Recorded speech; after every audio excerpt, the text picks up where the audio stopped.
We're live. What is up, my friends? Welcome to the Marvel RoundTable. We've made it to week 6. Tonight we are hanging out with Josh, Marvel Madness MCU, our buddy Andrew with Gen Collects. We got Derp. I can't think of your first name, so I'm a butthole. I apologize. Derper-derper-doo. Mr. Derpa.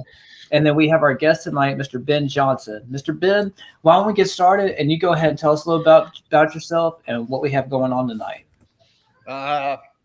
I just basically rip a ton of product and sell it. I make a living on eBay, so I don't have a whole huge online presence. I just love to rip wax, and I do a lot of non-sports, Marvel, Star Wars. I'm really big into wrestling. Wrestling's probably my main deal, but Word. So we're about to be friends. You like a good glass of whiskey, and you like wrestling. we got That's all I'm. Alexa. Ooh, nice. No, I got into Marvel a couple years ago. I was big into it when I was a kid. I was a dealer when I was like 13. My dad and I would travel around shows, and I was buying cases of Marvel Universe 3 and 4 and ripping it for holograms and selling it by the box and stuff. So I've always liked Marvel, and I never really was big into reading the comic books, but I do love the movies. I've seen every single movie, every single TV show. Right. When the cards started becoming popular again for Marvel, I jumped in deep, and probably a little too deep into EPAC, but I think anybody that's gotten into there has had that problem. Right. We ought to start somewhere and go through some growing pains to get it figured out. Yeah. I think they asked me on tonight because I had a severely damaged shipment from EPAC through ComC. Here's just a couple cards that came in. There's Moon Knight shredded in half. Oh my gosh. And that's a red PMG of Moon Knight, correct? Yep. Red PMG of Ant-Man. Dang. Spencer. Nobody really cares about him, but I care about a PMG. yeah, no, I mean, these are all PMGs that have just been destroyed. Captain America with the chunk out. Planet Metal, Craven. Oh, no. So basically, I had about a $20,000 package from ComC that must have gotten stuck in a conveyor belt somewhere on the USPS line. Even though I had it overnighted, somewhere in the 24 hours it took to get here, it got shredded on a conveyor belt. And I will say ComC did pack it correctly. I have no problem with that. This was all on USPS. I put something in a Facebook thread or a Facebook group, Marvel Collectors, I think it was, and it blew up pretty quick. And long story short, it was fixed. It took a while. ComC took care of most of the cards, and then Upper Deck had to take care of 2 of them. But originally, when I reached out to ComC about it, I said, "Hey, did you guys have insurance on it? Because I did pay a lot of money to ship this. It was my shipping bill was over $200 just to ship it. So I know I paid the insurance because they make you write on there. They declare the declared value. Yeah, it was like 20-something thousand. Jeez. The guy would not give me an answer, and I said, "Well, I basically assume I paid for the insurance. Can you let me know?" And he wouldn't. He would not say anything. He goes, "You need to call Upper Deck." So I called Upper Deck, and I had already had some help from somebody at Upper Deck before I called in, and they said, "Well, who was that employee at ComC?" And I said, "Well, names, but if it gets my situation resolved, this is who it was." I learned very quickly that Upper Deck and ComC have a very tight relationship. They can just pick up the phone but my situation was resolved. ComC replaced like 38 of the cards, and it took less than a week to get them all in, and then another 4 months for Upper Deck to replace the last 2. One was a green PMG, and the other one was a spectacular rave. In the end, it was fixed, but it was an absolute nightmare to pick up that package from the post office. So how long ago? So this was several months ago. This was like it was in the fall, I think. And I have the picture pulled up. If you want to go ahead and share my screen, so we can share everybody what happened and what your shipment looked like. So okay, all right. So here's the image. Oh, sorry. Hold Oh on. yeah. There's the bag. See that they packed it correctly. It just got absolutely shredded. Where'd it go? I got There it. is. Is that the right screen? No, this is the right screen. Sorry. Hold on. There we go. Wow. Oh my goodness. That's So those crazy. were originally in a graded card box, but the graded card box was shredded to pieces. It was like 2 pieces of cardboard left out of the whole box. Jeez. Sorry, my internet keeps dropping in and out for some reason. Not sure what's going on there. Oh, you're but- fine. Yeah, my heart literally sank when I saw that image. I felt so bad for you, man. I really, that's like every collector's nightmare right there. The cards were literally burned. I mean, they were stuck in the conveyor belt, and then they smoked. Oh Friction. wow. Yeah. One thing to note is Upper Deck will not remake a card. I Right. did give them the opportunity to do that. They said we do not, under any circumstances, remake any serial numbered cards. Fair enough. Okay. So there's one less in circulation of everything that got destroyed. Wow. Wow. That's Oh crazy. my goodness. Well, I'm sure glad they at least fixed it somewhat. So Mostly. whenever, because I'm sure since you had these images, you of course shared it with them. What was the reaction when you were having conversations with ComC and Upper Deck and you shared those images with them?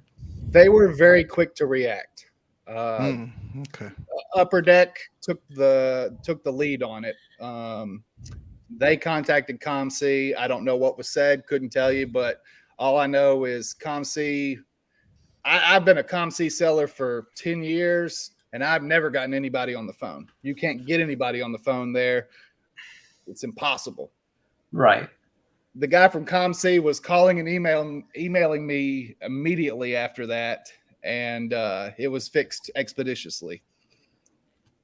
That's good, because I know there's a lot of people that are involved with ComC directly as well as Upper Deck that are also involved in some of our Marvel card groups.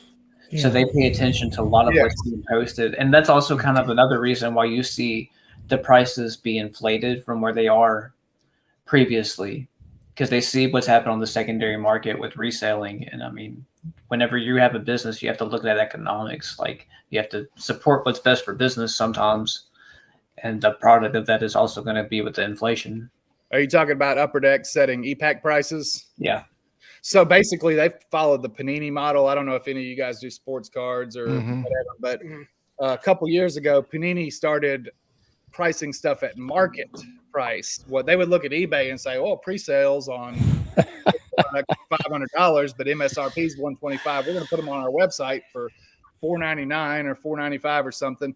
And people got mad at first, but they were still selling out of everything. And then Upper Deck was like, "Hey, wait. We can do that too." And Topps did the same thing. And all of a sudden, MSRP only exists in theory. So all these metal boxes that should have been $150 and Falcon and the Winter Soldier should be a $99 product tops. Just like anything, like with, I was looking at a Ford F-150 pickup truck, and I was, oh, here's your MSRP, but here's what the dealer wants, which is $20,000, $30,000, $40,000 over.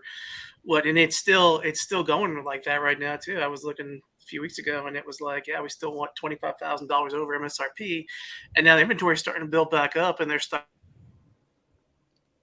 Yeah, MSRP doesn't exist in a boom market. Yeah, that's true. Well, all the sports card shops that I talk to, they'll still look at their invoices and see the prices of the boxes that they should be paying, which would be like you said, like $150. But the secondary market, like the distributors are charging $500 a box, and they still blatantly print it on the invoices. They don't care because it's well, you can take it or leave it. I got another guy who'll buy it for $500. So Jin, real quick, because you're in the sports realm a lot more and everything. I was just gonna ask you, does Panini and Topps and all that stuff, do they set an MSRP, or is that the third party distributors that do that? Because specifically with Upper Deck does not set their MSRP. It's actually set from the third party distributors like Dave and Adams. So with card shops, it's you have 2 ways to buy your cards. You buy your products. It's either your Panini direct account, and you get your allocations from Panini. And then after that, you're stuck to the distributors, and the redistributors are the ones who hold you by your cojones and say, if you want allocation of this very popular product, here we have about 2 pallets of product we can't sell that you have to buy in order to be allocated these items. And you'll get like a pre-order price, and then the second reorder, your price is probably the same price that you're selling it at. So you might buy a box one time at the distributor for $200, and then the next time you buy from the distributor, they're like, it's $500 now. And then the consumers are wondering why they bought a box like for $500 and now they have to pay $1,000 a week later. And it's because they think the card shops are trying to gouge the prices, but they don't realize that these card shops are also being gouged out by the redistributors. So can anybody have a Panini direct account? No. Okay. It can take years of applying to even get a chance to be a Panini direct account. Main chat is mine. I forgot to put on that banner here. Here we go. There we go. Just to let everybody know. Hey, just a couple quick shout outs before we start going. Keep on going, guys. So we got Silent Collects, Nostalgia Collector. What's up? Brittany. How's it going, Brittany? And then Armando. We got Kellen, my nephew. We got Steven. We got Interglobal Collector. What's up, man? And then Derper Doos in the chat because his internet's bad. So if he freezes, don't worry, guys. Yeah. I don't know what's going on. I really don't know because I'm on Ether. I'm not on Wi-Fi. I'm on Ethernet, and it keeps dropping for some reason. But it's all good. Yeah.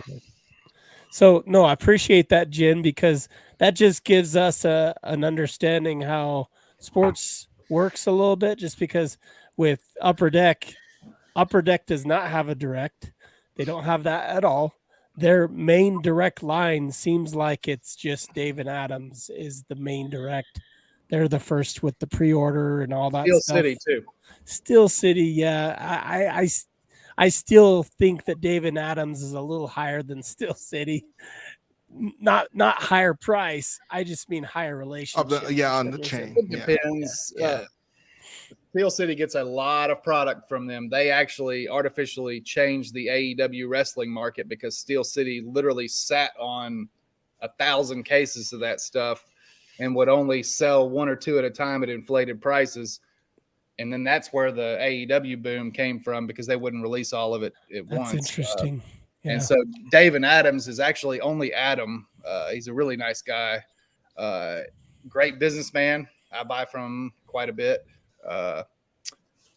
They are a very big retailer, but you got Blowout, David Adams, and Steel City, and between the three of them, they control the entire market. Whatever they decide the price is what it is. Well, what's unique about the trading card world is I come from the two-way radio side with Motorola, Kenwood radios, and all that stuff. Well, when they create a radio or they actually come out with a radio, they actually set their own MSRP. Well, a lot of car industries do that too. Honda, Toyota, just like all the car industries as well. So it just seems weird to me that the trading card like world, the collectible world, isn't like cohesive like that, but it's a very shady industry. Yeah. That's a good way to put it. The biggest thing is distributors are getting knocked out now. The card manufacturers realized that the distributors were the ones making all the money. It wasn't the card manufacturers. They were making, let's say, $1 million per release, but the distributors were making $10 million on the release.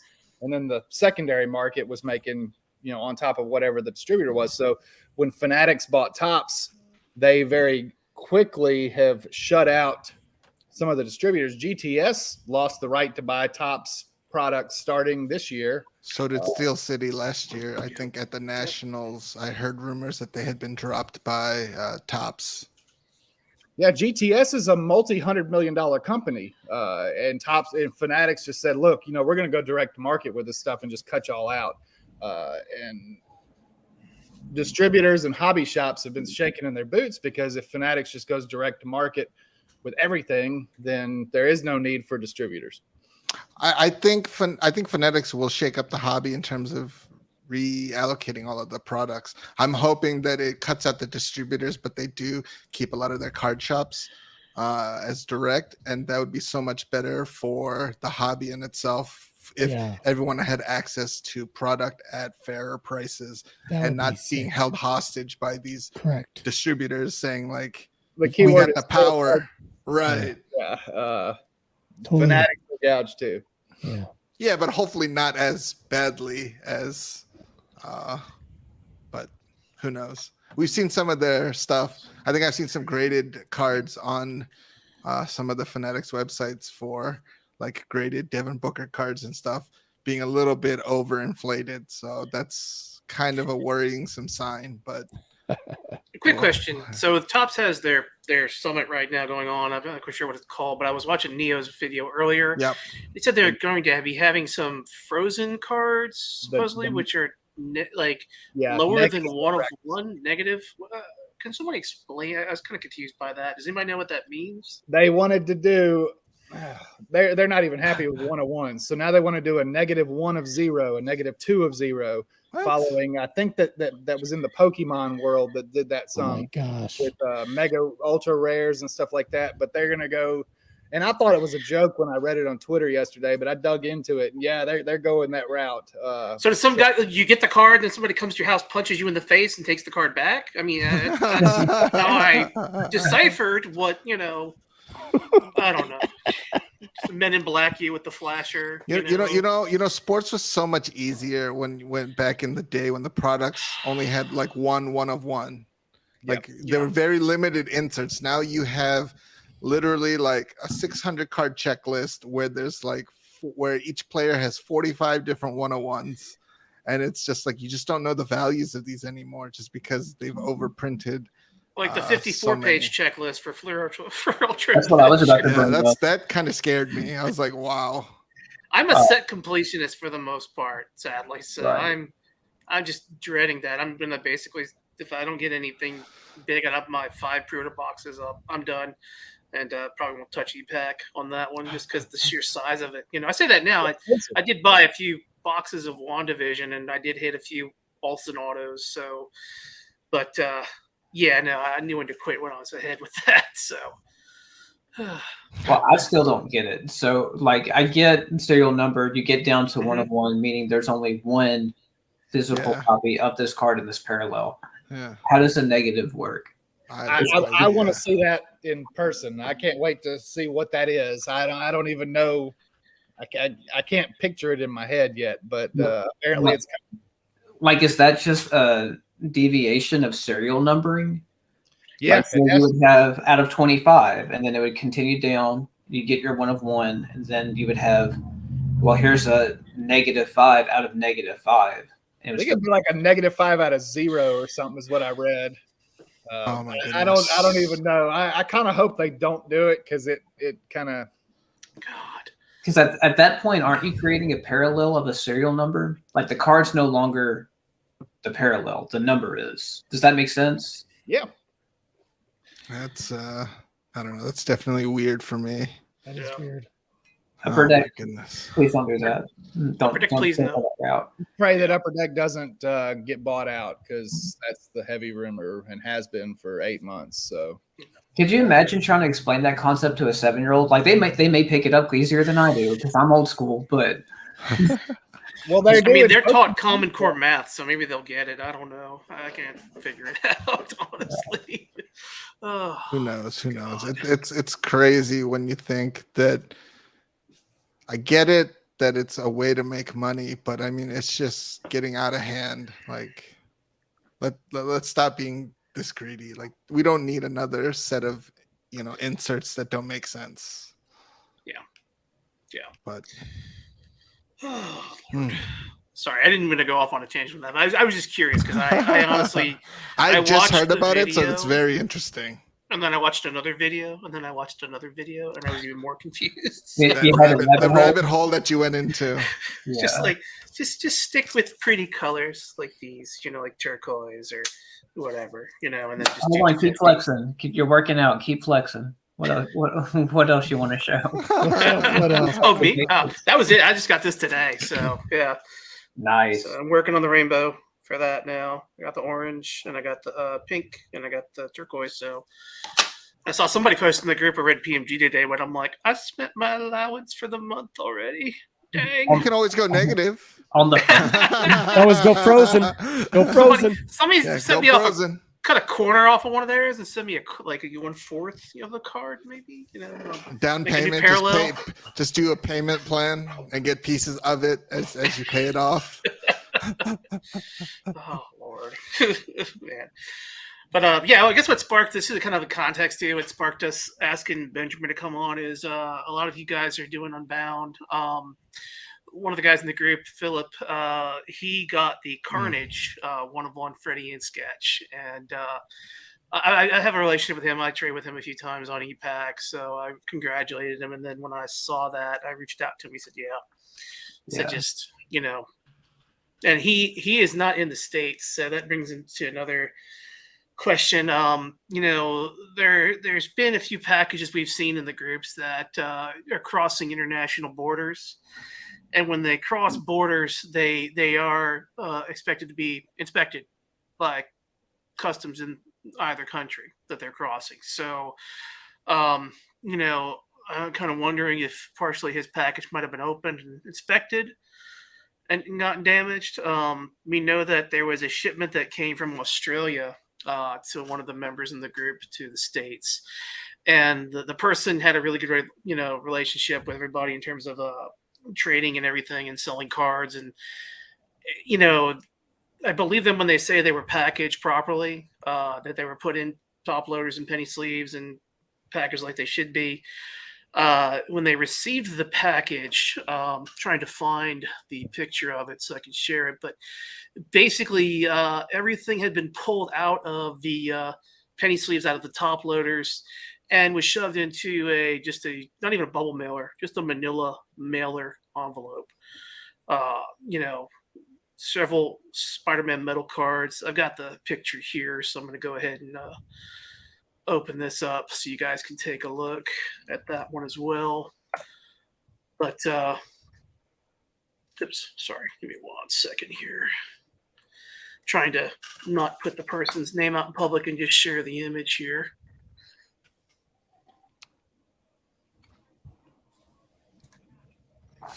So this is what they had received in the mail.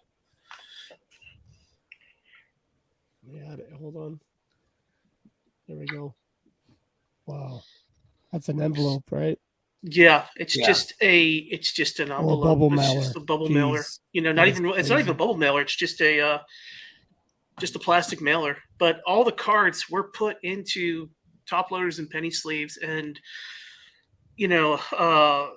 once they reach customs, we've seen it happen with a rare. I think it was a Nintendo Game Boy Pokemon cartridge where it was graded. CBP got their hands on it, and they ripped open the graded sleeve and everything, like sealed, and actually cut the box open. Yep. As well. So that's terrible. That's the question in terms of like this. I do worry about like getting stuff when I see people have stuff for sale from international markets, but I really want that. Do I take the gamble of them packaging it properly, sending it, and then unfortunately Customs and Border Protection possibly getting their hands on it and doing something like this, which is just it's terrible. It really sucks. That's crazy. What your recourse is in terms of insurance too, because normally when I have had stuff get damaged, unfortunately, through international shipping, and when I try to file an insurance claim, is that process of, hey, talk to this person, talk to that person. Agencies, bureaucracy completely comes in with federal government, and they're telling you to call this person, call that person, to call this agency, and you're not going to get any type of recourse. They're hoping you give up, and with CBP and USPS, since it's actually left the chain of custody of USPS, then, can you even file an insurance claim? Because USPS didn't actually do the damage. It was another agency that did the damage. So, but yeah, so that's the question. So Well, you've also kind of seen that too. Dan, great curator, like he's had multiple instances where he's been flying overseas and had to go through customs, and he's had sealed product on them, and they've gone through and opened up the sealed products to inspect it. I had I just was in the States and flew to it was Dallas, and the coming home they wanted to open my vibranium boxes. I'm like, no, don't open my vibranium boxes, please. But they were gonna open them, and it's like, wait, that's sealed product. That is sealed product. You cannot open that. And luckily, I got a supervisor involved, and the supervisor's like, "Yeah, just let it go." I'm like, "Oh my gosh!" I mean, they want to scan it for drugs, or they have an ion scanner basically where they just do a swab. Yeah. And then they just basically put in the machine, and it tells you if there's any trace amounts of any drugs. Right. So I don't see the reasoning for having to open up every single card and possibly swab it. That just seems a little malicious to me, unfortunately. Yeah, Correct. whenever I travel for any trade shows, I always give myself ample time, because I know when my Pelican case goes through that X-ray scanner and they see a densely packed image in there, I know like 99% of the time I'm going to get pulled over and have my Pelican case inspected. And luckily it's just cards, so nothing's sealed. So they'll just open it, look around, make sure I haven't hidden anything and maybe the linings. And then usually it's okay, you can go. So you always have to give yourself extra time when you're traveling, because you just don't know when they're going to start searching your bags, and hopefully they don't ever open any of your product. Crazy. Yeah. Because I think Jeff Wilson from Sports Card Investor had a video where he filmed them going through his stuff, and I think like they dropped cards and things like that were like PSA graded and stuff, and he was just like, it's like, because I know how easy those PSA slabs can crack, so it's like, yeah, I've got a few that are cracked because I accidentally dropped them as well. Oh man. Yeah, it doesn't take that high. I mean, just normal table height, just hitting the floor in a weird angle, and it just goes. And so speaking of cracking slabs, I'll have a video for this probably within the next week. But I sent a giant order to CGC to get some cards graded, and I got the grades for it today, going through it. And in it, I had from X-Men Metal, green high series Magic. It was a PSA 8, cracked it, and then sent it off to get graded through CGC. And the grade's a 9. However, I know I damaged the card when I cracked it. Oh, because I'm with like comics and slabs can do that all day long. I've cracked several hundred slabs. Cards I've still got to figure out, and I get heavy-handed with those flatheads and only want to go. I think we have it on camera. There was one week that I went a little bit too too wild. Yeah, I saw that. Get those tile cutters, man. Just cut the corners. I do want to do tile cutters. But I just thought that was crazy because, so PSA gave it an 8. I know it's damaged more so than it was before when they graded. CGC 9. Interesting. So I'm really anxious to see how Scandel's PSA Carnage 1 of 1 is going to work out. Yeah, I want to see what those come back at. Oh, wow. And those were CGC graded, right? He's sending them to PSA now. Yeah, he sent them in to CGC originally. CGC graded. He really got gypped on the grades because he had some banger cards, brand new product. The man knows how to handle cards. He's going to inspect it thoroughly before it goes. So I disagree with the grades that he got. Well, I'm going to crack open my Venom orange that I have, the high series, because like I said, I've looked at it I don't see how I got a 7. I mean, the centering is perfect.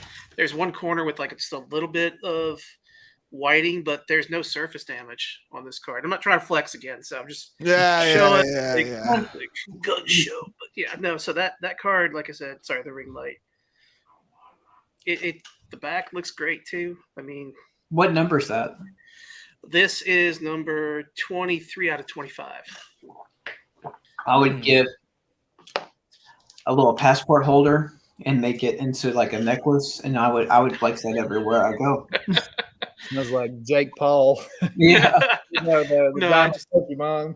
That's what you do. You got to go to a card show, bring your best card, You just put it on the front. And No. go with it. Derpa is gonna have the chain, but it's gonna have the rainbow just hanging on his neck, iced out. He's just like walking around. Yeah, I just carried the rainbow. Like an iced tea, or not iced tea. A Mr. T I wonder if they style. make a chain for the gym loader here. They should. You could probably get one made, custom made. Just grow your beard out, look like Moses carrying the tablets. Like, Just oh two man, of 'em. I just got this image of like Captain Lou Albano, but like just with like rubber bands, but having like like PSA slabs kind of hanging off the beard. Like maybe we get Lonzo to do that. Oh yeah, he could. Yeah. He could just hide it and then he just cover it up, and then when he wants to see, he just spreads it open. He's like, "Ooh, here you go, guys." Here you go, baby. Check it out. Hmm. Oh man, but I guess yeah, Benjamin, we really appreciate you coming on, man, and sharing your story. Like I said, I'm glad you had a good resolution. Luckily it had a happy resolution. Yeah. If anybody knows anybody that collects any of these, I'll be, if you PayPal me the shipping money, I will just ship any of these guys that are damaged. If somebody just wants them for a personal collection, because there's nothing I can do with them. And surely somebody collects Moon Knight, and I even got some comic cuts too. If you guys want these, hang on. We should send those. We should send that to Alonzo. Right. Yeah, Spider-Man 62 and 42. Yeah, we could do them as giveaways if you want. Yeah, you know what? Somebody PM me when this is done, and I'll just mail you all these, and y'all can just give them away. I'm done with it. They fixed my issue, so I'm good. I just didn't know what else to do with them. Let's just do #damage and do a quick giveaway to the viewers. Give away PMGs. Or you know what would be cool is if you could get those graded but have a pedigree. Oh, that would be the damaged pedigree, damaged by USPS pedigree, and then just slab them all. I want to. I guess it'd be like a PSA 0.5. It would be a low grade, but it would be cool. It'd be a cool story. With comics, I've encountered quite a few comics where it's really big key issues, like say Giant Size X-Men, Incredible Hulk 181, First Appearance Wolverine. That at some point in time, these books were in a house fire. Oh. And they kept them like sunk to high heaven, burned, but you could still recognize the cover. And even though it had it was not really worth getting graded other than to protect it and encapsulate it, it still makes a really cool piece of history. Yeah. So even though right now we're talking about it right now and I'll give them away, I don't care. You don't know what that might look like 10 years from now. I'm not trying to persuade you out of it. I'm just saying. No, I'm just I give away a lot of stuff. I know I've never been on here. I like to spread the wealth per se. I don't know. This stuff, like I said, it was fixed for me. If somebody can get more enjoyment out of these than just sitting in a box, which is what they're going to do here. If somebody would have fun with them or enjoy them, hey, have at it. I just don't want to spend $100 in postage mailing one card to everybody. Right. I'll give you my nephew. He's 11. I can give you his address. Speaking of Derpa Doo, he sent a bunch of cards to him. He was so happy. I have another box for him too. I just sitting on the shelf. I went through and just was I was like, well, I mean, I have I don't know if I should check, but yeah, I'll go ahead and turn the camera here. So that's holy cow. Yeah, I had to go get another 5,000 count box today. So Jesus. Jeez. So, a lot of cards. Speaking of damaged comics, did you guys hear about that guy's ex-girlfriend who destroyed his Amazing Spider-Man comic? No. Is it a new one or is it one that's been around for a while? I'm not sure. I just saw this article. Let me share. Okay. Yeah. Because for years, there's this copy of Amazing Spider-Man 14. Yeah. But yeah, that one. Is this old? Oh, that's pretty cool. Go to hell. Yeah. Wow. Apparently, why couldn't she have just Sharpied or spray painted his car? Oh my God. So if you know the pants, man, that'd be a pretty cool item to buy. Well, people said that, this has gained so much attention that it's actually increased the value of it. Yeah. Just because. So is this an old article? I assume. Oh yeah, 2019. It's been around for years. It just makes the rounds getting shared because it's unique. So I've seen that book at shows, and it normally gets asking price is around $7,000. wow. Huh. It's not bad for Wow. for a girl for Well, having your girlfriend damage your card. I don't know if it's not bad or not because it hasn't changed hands. So there's that. That's funny. That's It's crazy. definitely a cool piece. Like if it was an affordable, realistic price, absolutely. Yeah. 7,000, I'll get a really high grade of a good copy. Yeah. That's insane. That's nuts. I guess I don't know if you guys saw some Thunderbolts news. Stephen Young from The Walking Dead is possibly going to be playing the Sentry in the Thunderbolts. So I guess if y'all jump to eBay and start searching listings to see if there are any cards. Sentry cards. Cheap. Nice. So other than the awareness of Midnight, I still haven't seen where MCU has a direct impact on cards. I mean, it's too small.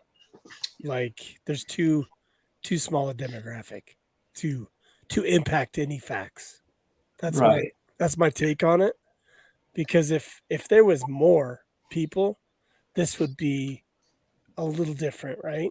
And kind of be a little different, more like the sports market, I think.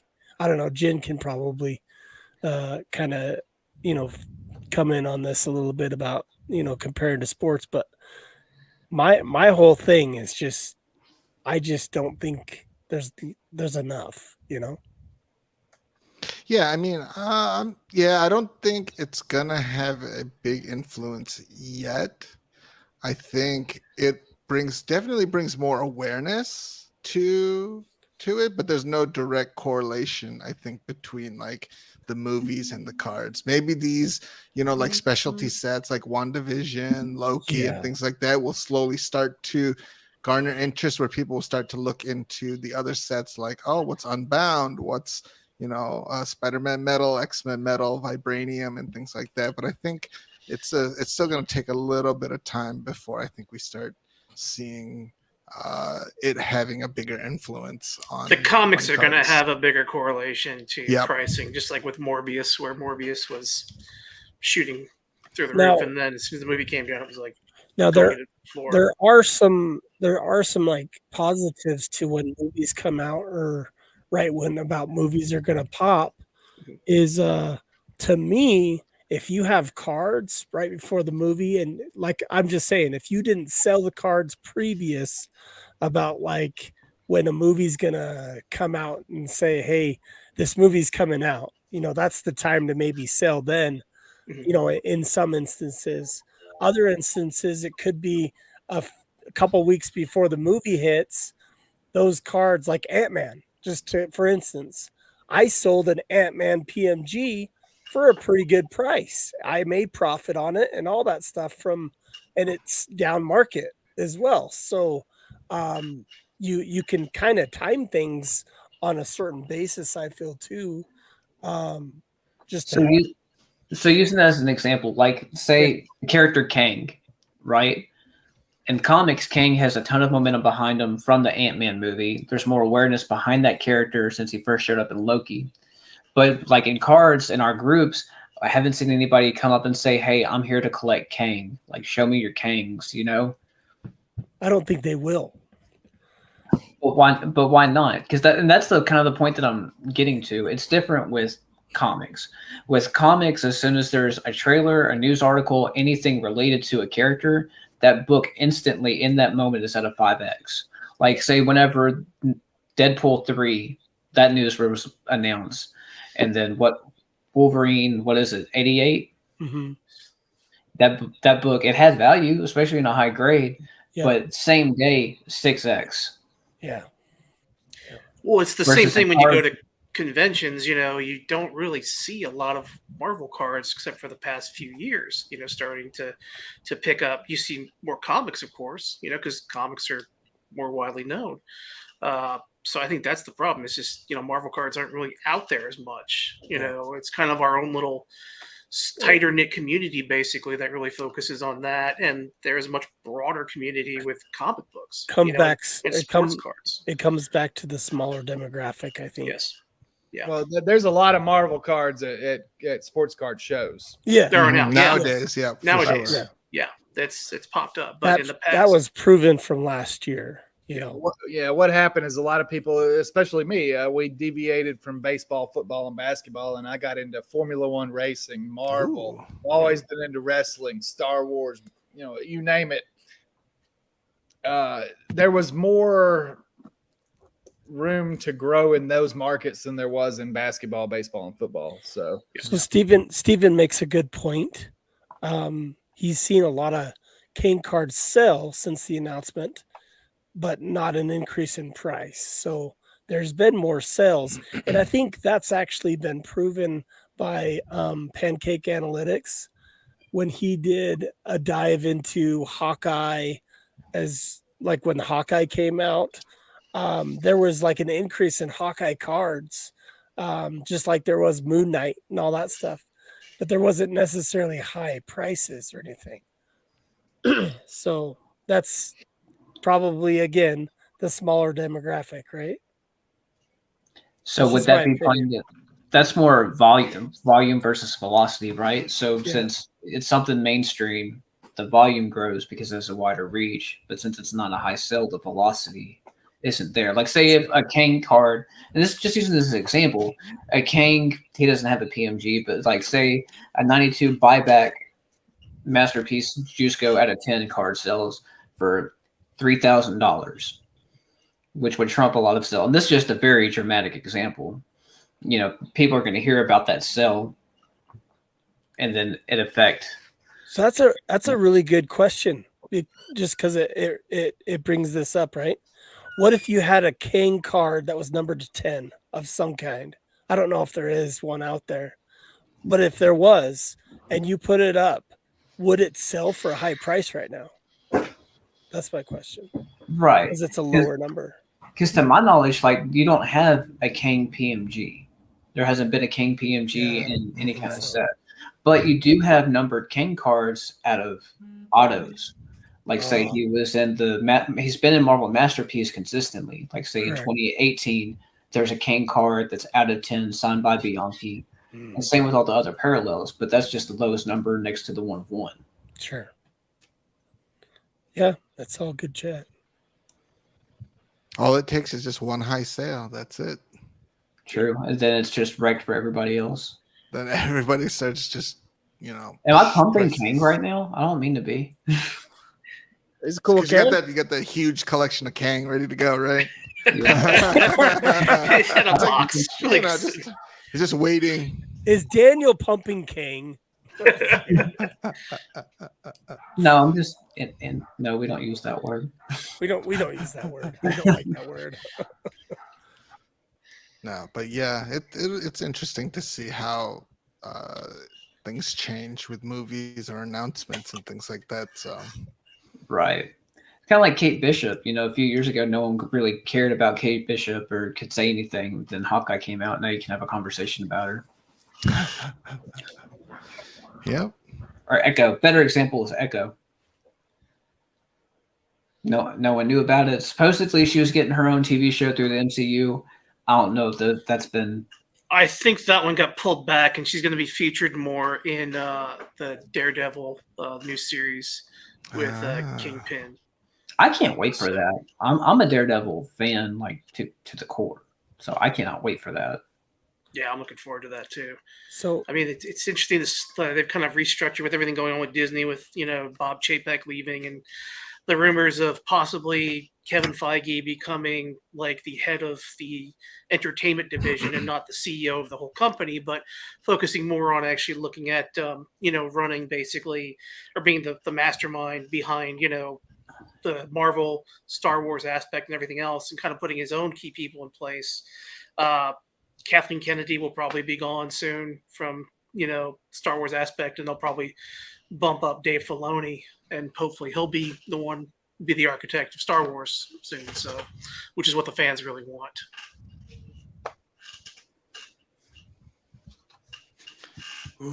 You were about to say something, Josh.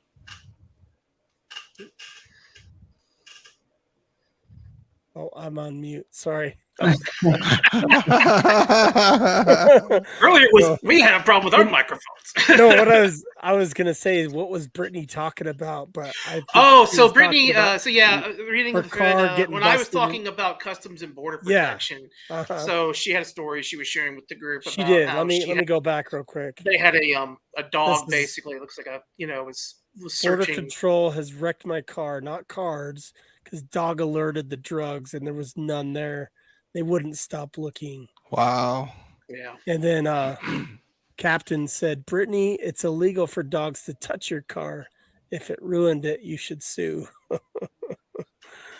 And then she's like, let's see, who do I complain to? I would have to have an address. It was Border Patrol in Imperial County, California. And he said, contact a pro bono lawyer. So normally at those I can't wait to talk about what I do for them. But anyway, normally at those actual border stations, there are forms you can fill out where you can file a formal complaint. So that would be, if you are in that area and want to stop off and just talk to the supervisor on duty or the watch commander, you would ask them like, hey, I'd like to fill out a formal complaint about an incident that happened on this time. It actually did rip one of her seats, I guess. Yeah, so if you have photos and documentation and you had a repair bill, you can bring it to them. I can't tell you if anything's going to really happen from that, but yeah, that's the course of action you'd have to take with that. So is to go to the actual border station. That's crazy. So yeah. And then she ended by just saying, "I found it rude for them to keep going," which it probably was. That's for sure. Well, with Border Patrol, there are concealment methods that are used for hiding drugs and contraband, and they keep extensive books on every car make and model to where they've found stuff in the past. So sorry you had to go through that, Brittany. Sorry that's crazy. So it's terrible. Yeah. But yeah, they'll rip out a car completely, just shy of taking the engine out just to see if they can find something. If a dog gets a hit, and it could be a fake hit, But anyway, we're sorry that happened to you, But was there anything else anybody else wanted to talk about tonight? I know there was an artist that was going to join us, right? Is he not doing that? Not this week, because we've decided to wait until Fleer Ultra Avengers comes out. Oh, that makes a lot more sense. Next week. Mm-hmm. So, are you guys familiar with? His name's Kao Cacao or something like that, right? It's CAIO and then CAOAO or something. That's Kai Cacao or Kao Cacao. Yeah. Anyways, he was in Fleer. He did a bunch of cards for Fleer Ultra Spider-Man 2017, and he was actually asked to do similar characters on this Avengers set. I don't know if you noticed that, but I actually had some Spider-Woman cards sent to me from ComC just recently from Fleer Ultra Spider-Man.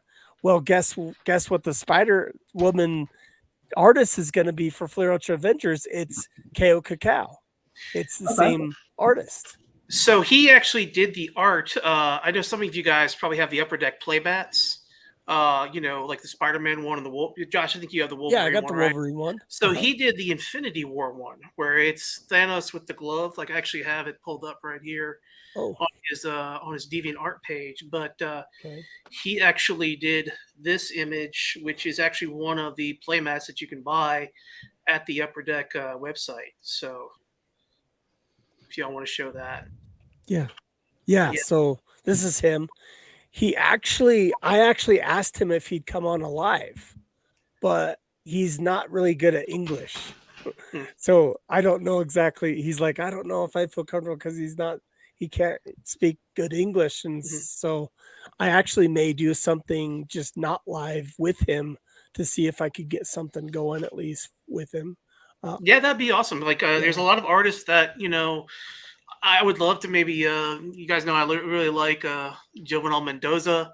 And then Veal as well. If we could maybe talk to them about doing maybe a pre-recorded live, because they're of course in different countries, and it would have to be different times of the day, for them. But yeah, I would love to have more sketch artists. Even we should have pre-recorded stuff we could share with everybody. For sure. Just to get It's funny you insight. mentioned that because I have his. Is it Ko Cacao? Yeah. Hold on. His. Okay, make you big. Oh yeah. That's sweet. So it was funny that you mentioned him. Yeah. Well, what's funny is he did quite a bit of characters. He did Deadpool in that set too, at least for the a couple of them at least. So he's great. Like his stuff that he did on Flair Ultra Spider-Man is just superb. So I'm looking forward to his stuff, Flair Ultra Avengers for sure, man. So all the artists I'm looking forward to. So. What do y'all think about the price point on that? Flair Ultra Avengers? Yeah. Well, it doesn't surprise me because it's a premier product, right?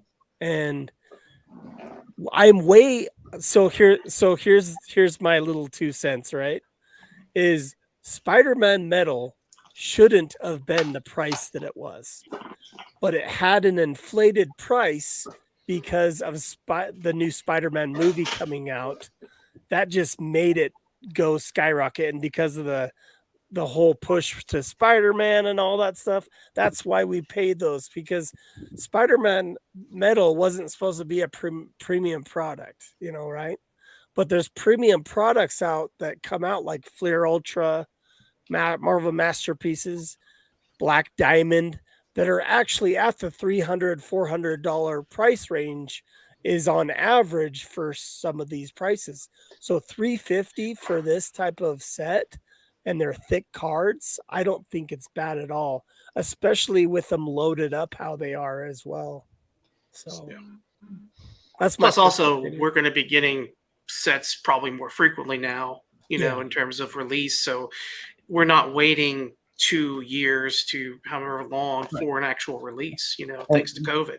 I mean, don't get me wrong, I'd love every box to come out at like 200, 250. Yeah. Or under. Or under, yeah, $100. Right? I wonder what the jump is going to be on Allegiance, because it was 125 is what I pre-ordered, and then it was sold out, and now we're going to have to see what the next jump is going to be on the price on that, if it's going to hit the $200 mark, with the next one. I think it'll start out I don't think it'll be that much more. I think like 150, because I think that's what Flair Ultra Avengers came out, and they were just right around 300. And then that 350 was their second price increase, and they never had a third price increase. So, is there another Marvel premiere on the horizon? I haven't looked deeply. So there's sketch cards from that say 2021. So that actually was supposed to come out in 2022, and it didn't. Yeah, they just finished doing 2020-21 the Cup hockey, so. For Upper Deck that came out last week. So, but it's crazy to if Premiere comes out. I don't think Premiere is going to come out this year.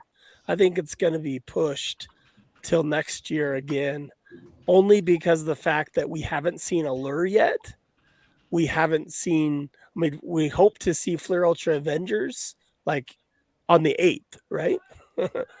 But as far as like anything else, like Marvel Beginnings isn't out, Allure's not out, Allegiance has to come out, all these sets have to come out, and hopefully they're not going to do it month to month, because that's crazy. They need to do the Wolverine set and the Midnight Sun set. Yeah, the Wolverine set. Yep.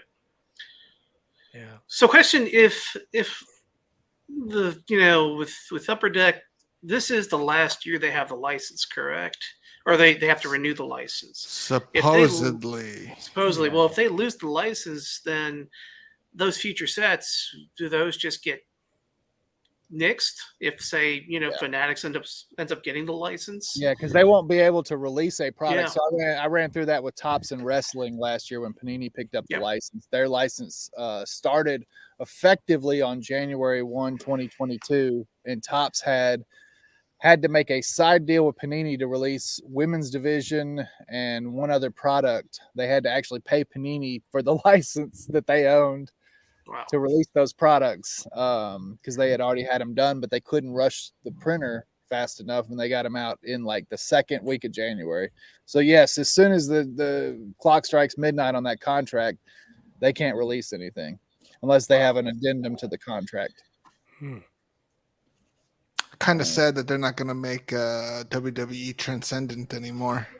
So I've ripped way too much.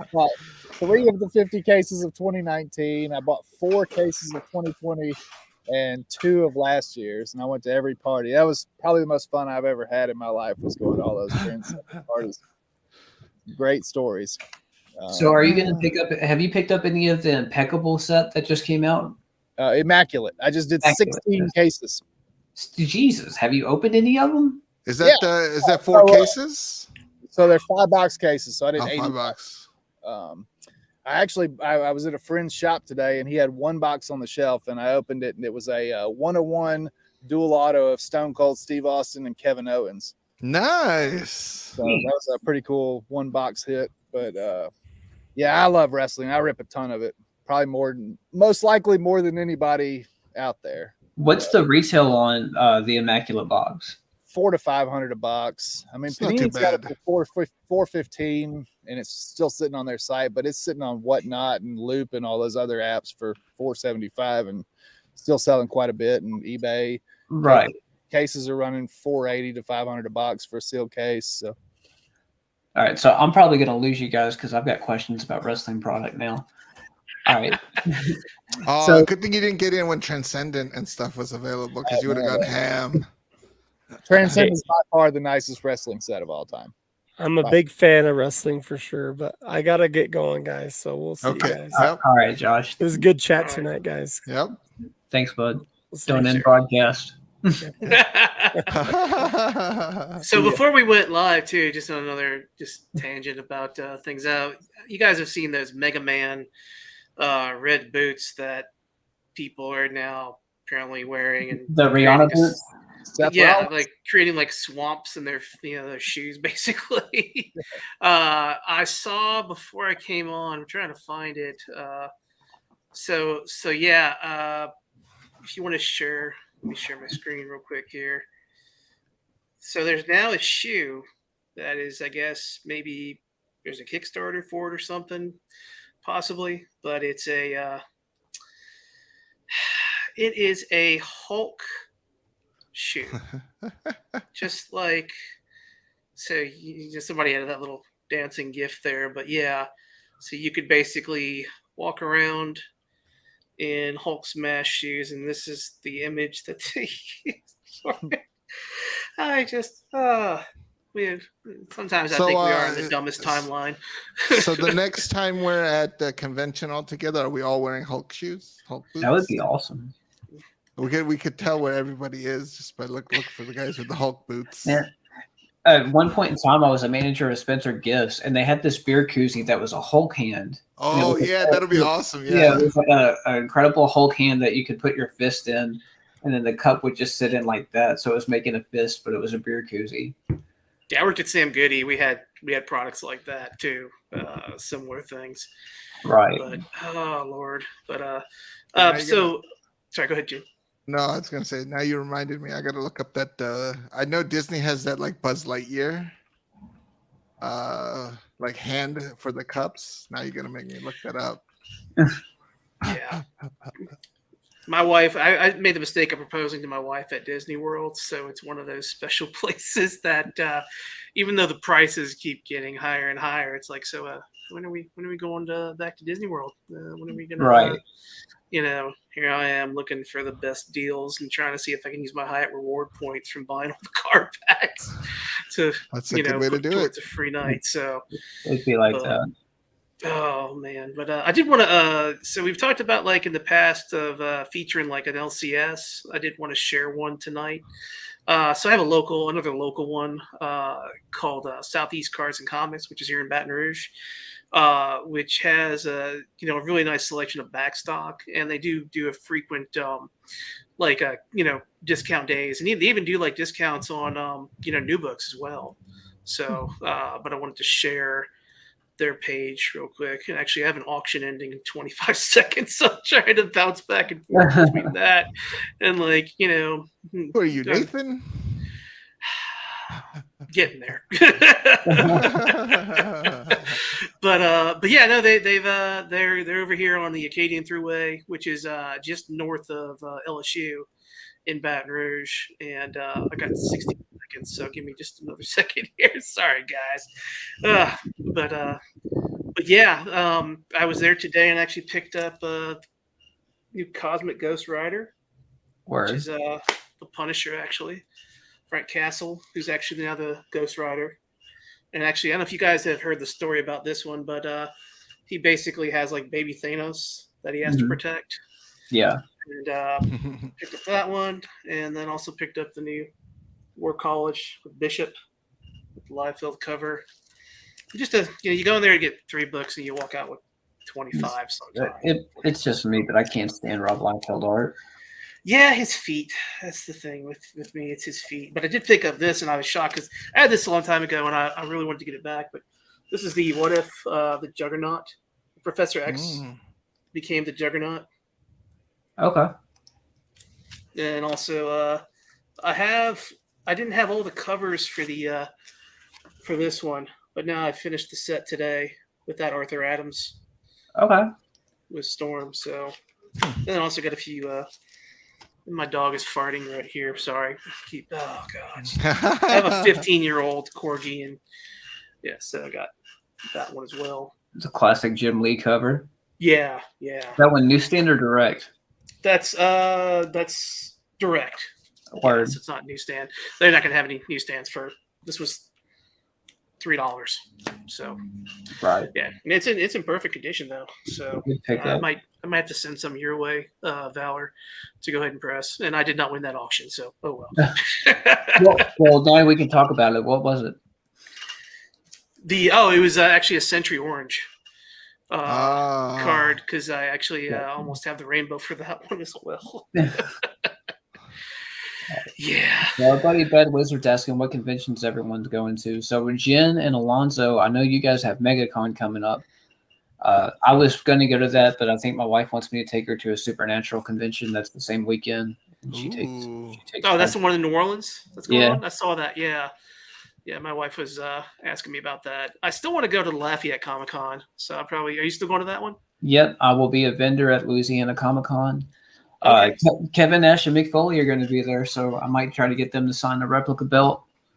Yeah, Doug Jones is going to be there, and Ron Perlman. Yep, Ron Perlman. What's really cool, especially for horror fans, Kane Hodder is going to be there, and there's one day where he's going to do photo ops in full-blown screen use Jason attire. It's from Friday the 13th, Part 8, so I think that's Jason Takes Manhattan. But it's like just full-blown Jason outfit, which is really freaking cool. It's not too often you get opportunities for like that. I know me and Jen have talked a few times about National being a possibility. I know he's probably going to go, but that's something I would like to do. I think it's not Heroes Con, but the one in North Carolina in June. Bill Sienkiewicz is going to be there, and that is my dude. So I'm probably going to flip a bunch of books to make that happen. Cool. I'll be going, I think, in May to, I believe, the Comic Palooza in Houston. I know Ash is gonna be there, so I'm excited to see him. Oh. Yeah. So, they haven't announced any guests or anything else like that. But I know Terry Crews was there, I believe, last year, and he was actually doing art commissions too, because he's actually a very talented artist. Oh wow! So yeah. So I mean, people don't know that, but a lot of the like if you watch Brooklyn Nine-Nine, he actually does some sketches, and that's actually his work.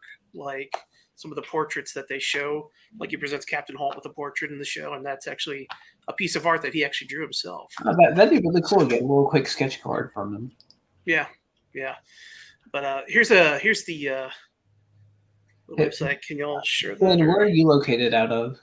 Where am I? I'm right outside of Montgomery, Alabama. Oh, nice. So you're in the Southwest. All of us, actually. Yeah, he's from LSU, basically. Where's everybody else from? Atlanta. I'm in Baton Rouge. I actually work for the university, so okay. I've been there for almost 20 years now. So yeah, I'm out of Monroe. Like me and Justin Spidey, we live 2 miles away from each other. I'm down in Biloxi all the time, which isn't, I guess, too damn far, but no, it's not far at all. We'll have to get together at some point because now I really want to open up some WWE product. I know you guys don't want to hear that, but at this point I would probably buy a WWE box of I keep wanting to say impeccable. Immaculate, yeah, because they had an impeccable set, didn't they? Yeah, they did. I don't know if you can, whoever's got a computer can pull it up, but I had pulled a Roman Reigns patch, and the patch was literally the Universal title. You can pull it up on completed listings if anybody's on eBay and pull it up. But it was probably the sickest patch I've ever seen in any card, any sport, period. And I threw it up on eBay for an obscene amount, and it sold in like 10 minutes. What do I need to search? Search Roman Reigns Immaculate to 50 and just go highest from sold. And it's literally a patch of the Universal title. So they cut up a bunch of T-shirts for Immaculate. Right. And, so some of the patches have like there was a patch of Rhea Ripley with just her head on there, which was really cool. They did a Mandy Rose like that, Io Sky. There's got to be a Roman Reigns head because it came off the Bloodline shirt, but I got the belt where it sits. The belt sits on a bunch of cash, and then you got Jey Uso, Roman Reigns, Jimmy Uso on the shirt. So with those, it's almost in tandem with how a comic cut is, correct? Like how they would cut up. Absolutely. Okay. It all depends on what art happened to be on that cut. Okay. Like I had a cut out of metal, and it was from the first appearance of Venom, and it was the shot of Venom in that first appearance, and that went for a crazy amount of money.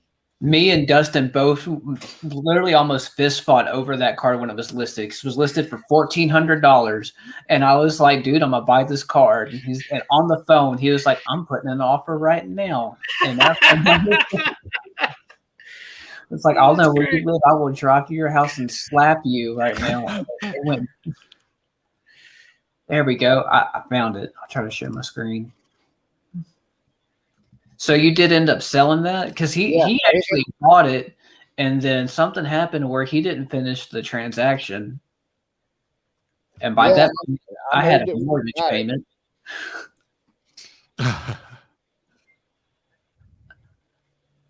It was, if I could have a picture of it, I would show it because it was a killer cut. It was the first like full actual Venom panel at the ASM 300.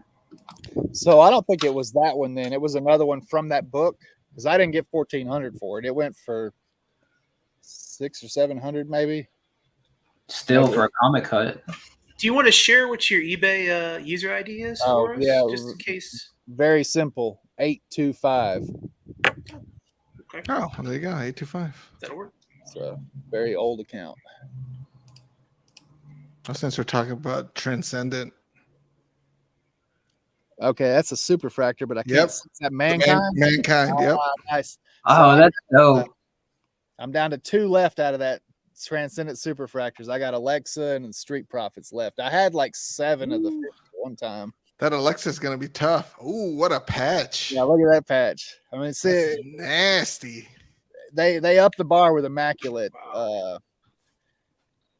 And see, that's what I've been looking at because Dan, I was watching his box breaks, and the product itself just looks like great product. And the autos are on card autos, not all, but most are actually on card. They're not stickered. All the good ones are. So Modern Marks subset and the Immaculate Ink are not. Those are sticker autos, but all the multi-signed autos, all the duals, the triples, the quads, those are all on card. And a lot of them are redemptions because certain people haven't signed them yet. But like I got a quad Degeneration X auto. And I'm super pumped about that. It's Triple H, Shawn Michaels, Road Dogg, and X-Pac. Of course, they couldn't get Billy Gunn in, but that's an AEW issue. That's nasty. But yeah, I've been very happy with Immaculate. I spent way too damn much money on it, but it's been fun. That's all that matters, man. Yeah. I needed you to bring me back to reality because I almost got FOMO'd into buying a box of Flair Ultra Avengers Monday night. Well, now you can buy this. Yep. So now everyone's going to open Flair Ultra Avengers. I'm like, well, I'm here with this WWE box. I'm on the fence about Ultra. I just Flair Ultra to me is a step above entry level. It shouldn't be a premier product, but I guess it has become that in the last few releases with Marvel. Historically, it's not. If you date it all the way back to 1991 when it came out, it was a premium product, but not a mega premium product. So to see it at $350 kind of scares me. I guess I just need to do some more research on singles to see how they do. But I guess this is why I'm so intrigued by it. Why does that scare you compared to the WWE product, which sells for $500 for a box? But as an outsider, because I don't have the knowledge base like you would, when I go look at sold listings, the value's not there for WWE like it is Marvel. It's a give and take. So the value's there for Marvel, absolutely. The value's there for wrestling if you do it correctly and don't. So here's my biggest take on wrestling: don't auction it ever. Right. Buy it now, because the people that buy wrestling are hardcore collectors, just like Marvel. Mm-hmm. You guys have weeded out most of the flippers out of Marvel, and we've weeded them out of wrestling too. Two of the last pure collecting bases out there are wrestling and non-sport cards, Star Wars, Marvel, etc. When Marvel got hot, it was a lot of people flipping it, and that's what boomed the prices to the moon. Same thing happened with wrestling when Prism came out last year. And if you look at, it's a good case study with Prism. Prism got up to $1,300 a box, and now it's $225, $250 a box. Right. Once you get rid of those pump and dump people, the collectors are only going to buy what they want, and they're not going to pay more than what they want to. If they want a Shawn Michaels to 49 and somebody's got it listed for 250, they don't want to pay that. Right. I'll pay $25-$30 for that. Because even with the product that we're talking about right now, there's on-card Shawn Michael cards that are phenomenal, where they're using images like of him in his prime, hitting his signature code, doing sweet chin music, and then you have an on-card auto of it. So if I'm a collector, like I have one, maybe you can see it, maybe you can't because of the glare. But I've got Undertaker, gold, undisputed. What is that? 17 or 18? 18. Yeah, 18. And this one's 4 out of 10. Yep. Like killer card, but I wanted to have it just because I love the Undertaker. Oh yeah, he's icon in pop culture. Undertaker. But there's a ton of crossover between wrestling and the comic book world. I mean, you see it in the conventions and stuff like that, but most people that collect non-sport cards somewhat dabble in wrestling. There's a lot of crossover. I see a lot of repeat buyers that buy wrestling cards that will buy Star Wars and Marvel from me and whatnot, because I can track all that on the back end. Right. A lot of it's nostalgia. Yeah. Because it reminds me of my childhood growing up watching, all of that on TV, and then it kind of like brings back the memories. So you get the repeat buyers, and like you said, the true collectors are the ones that are left now, because like you said, when it first came out, everyone tried to pump and dump it. I think Prism started out at around $500-$600, went up to $1,300, and then it crashed hard because again, the wrestling fans care about wrestling, not so much the card.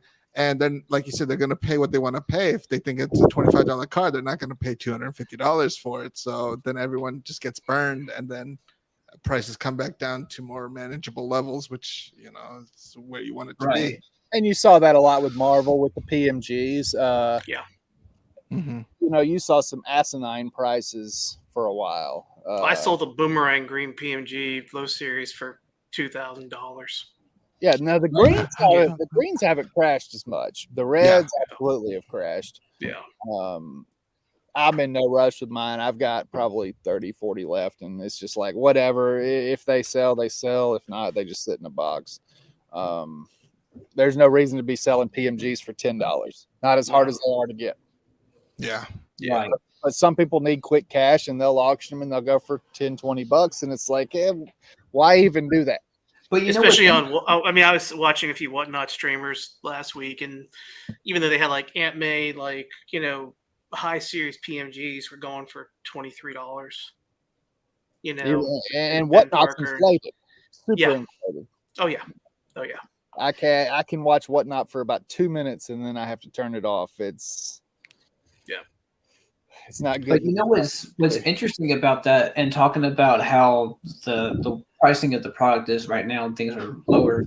If you have the PMG, it'll sell for, like, let's say Aunt May, right? Like, or the Sinister, because I like Sinister. A red PMG Sinister, $75. Fair. But if you start getting into the numbered parallels, like pink, turquoise, until you get to orange or blue, like turquoise, pink. What am I missing? There's another one. There's pink, turquoise, orange, red. But then there's, in terms of not numbered, there's the grandiose yellows and golds. But you got your green, and then you got your purple 101. But the ones that are numbered that aren't PMGs will still sell for less than a PMG. Like the PMG's out of 100, but if you had a pink out of 75, the 75 is going to sell dramatically lower. So blame the sports card industry for that, because PMGs are historical, dating way back to the original PMGs, and it's carried over, and that's why Upper Deck released like Metal Champion Universe this year. PMGs are king.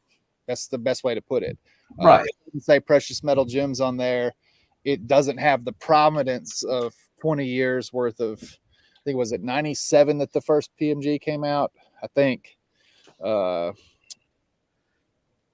the other color variations are new. It was a way for them to boost production levels. They could have just put PMGs in there, but it would have been a much lower print run.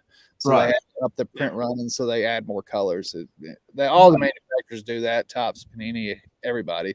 Well, they did that in previous years where you had the color variations and lower numbers, and they still threw the PMG label on it. Oh, they did that. Okay, so I didn't buy any Marvel pre about 2017 or 18, other than the early 90s stuff. Right, like say 2015, you would have that. Like you would have blue PMGs out of 50, and it'll have Precious Metal Gem and bronze. Yep, bronze out of 50. They should have kept that continuity, because continuity is a big thing with collectors. They want to see, okay, I want a blue PMG set from 2015. They want to see that in 2022 also. But when it doesn't exist, I don't know. Some of the set completionists are very, I don't know the best word to put it. They're turned off by that kind of stuff when they continuously flip it around. Yeah. Right. The inconsistency. Correct. Yeah. I get that for sure. It changed how I bought my cards, because used to I'd be like, oh, well, I can get a pink that's numbered out of 75 for less than I'm going to get that. But then when I go to try to sell the same card, I eat dirt on it. Yeah.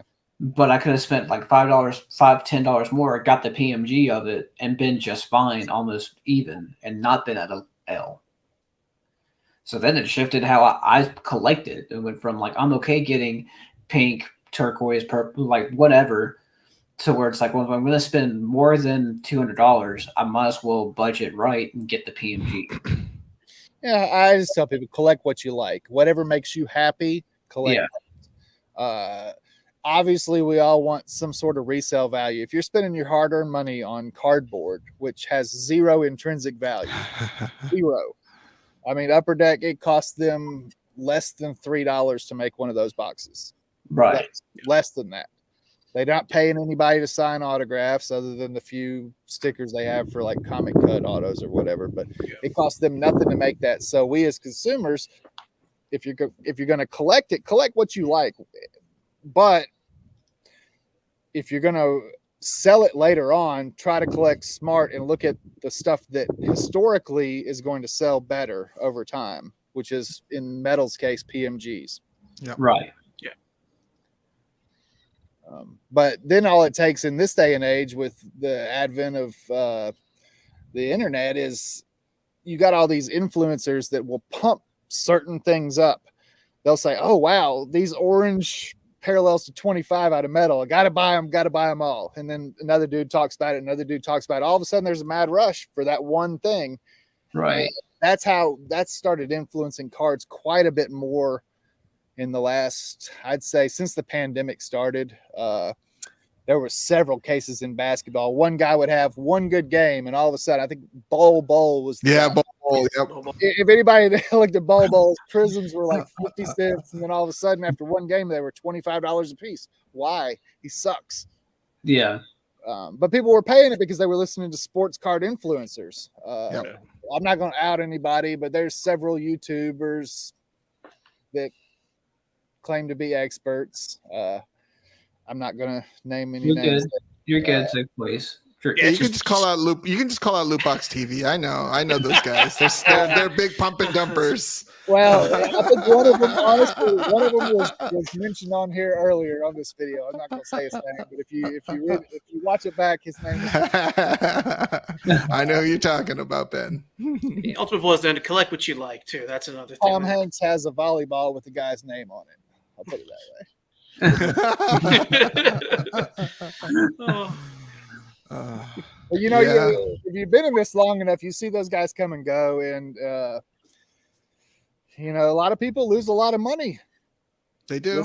Listening to people like that. So I always say collect what you like. At the end of the day, if you're spending your money, collect what you like. If you like Funko Pops, if you like comic books, if you like cards, collect what you want and what makes you happy. If you can look at it on the wall and say that was worth the $100 I paid for it, then you're good. Yeah, absolutely. You gotta like it, whether it's $1,000 or zero. As long as you still like it, that's all that matters, right? You put the value on the cards. So, right, like just relating this to comic books. Like I clean and press people's comic books, and then I send it off for grading. So when I'm doing the clean and pressing process of all of that, I'm having to do page counts and inspect books. Well, while I have it in front of me, I might as well read the damn thing, because otherwise, when else am I going to sit there and read it? Yeah. So if it's a really big key issue or something I have interest of, I'm like, well, while I'm cleaning it, might as well check it out. And I have found there are books that I thought I wanted because I knew that it was a key book, meaning like I knew what was significant about it. I knew it had value, and I thought I wanted it. But then I would sit there and have it in front of me and read it, and the story is not good or the art's not good. I'm like, I don't want this book now. Now that I've actually been able to sit here and look at it outside of hearing, here's your top 10 list, here's the top picks for the week. These are the ones you need to get for the year. After all of that, and I've actually gotten to look at it, like, I really don't want this. This is not going to benefit my collection. It's not going to benefit me. I don't need it. Yeah. Sorry, I keep jumping in and out. I have dogs I got to get in and out before it's too late because they like to bark. It's 9:30 here right now, so. Before we all hop off, I am going to say one thing that would benefit me would be a on-card Stone Cold Steve Austin, like especially. I think it's one of the older sets, but it's an on-card Austin 316 with the image of doing the runner. 2001 Fleer Raw is War, and he just signed an Austin 316 on card. They made 750 of them, I believe. The last one I had, I got about 1,000 for it.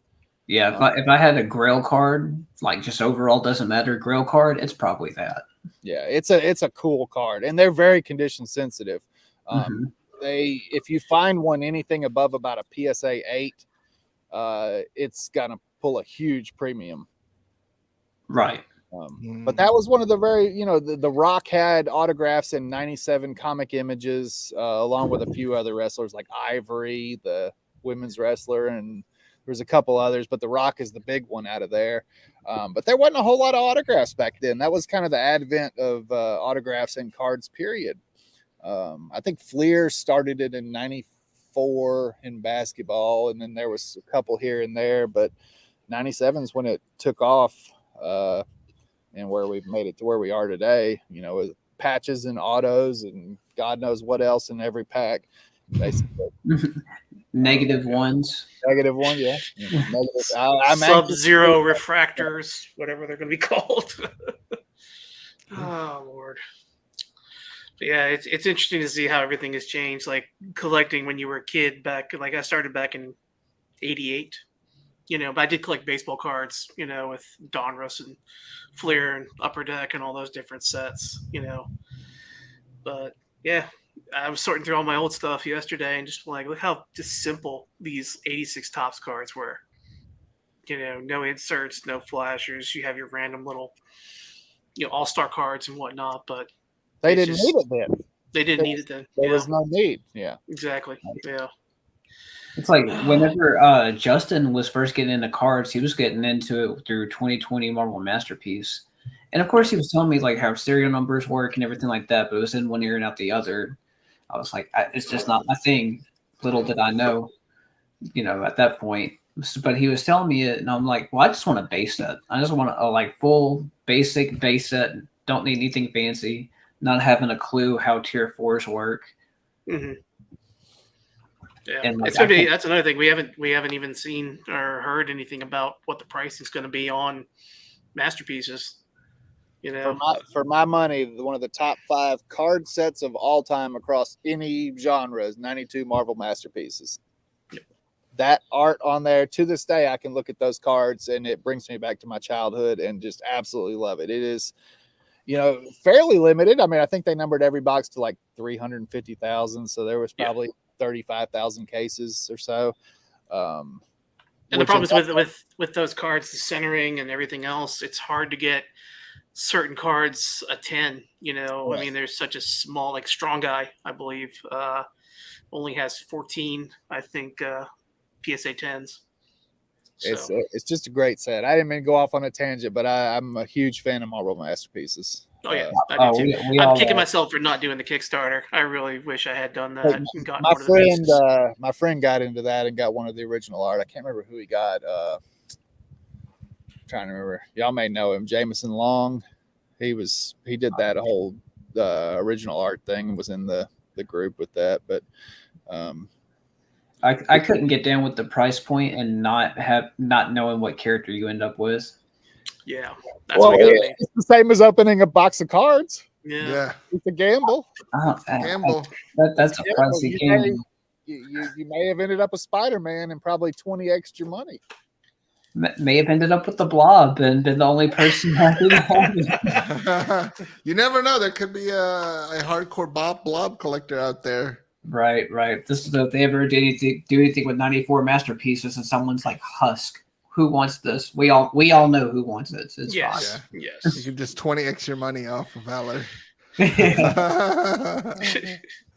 I got to run, guys. I got to take care of a few things. But hey, Ben, we really appreciate you coming on and sharing your experience and talking with us. Like I said, we really like it, bringing new faces and new perspectives and other people into the chat so we can all kind of share experiences, man. And hey, I really appreciate you coming on and talking to us tonight. So, but and also to the chat, we appreciate you guys hanging out with us. Absolutely. Sorry we didn't really look at the chat too much tonight. We're kind of in our own little world talking about a whole bunch of different topics, but we do appreciate you guys being here. So,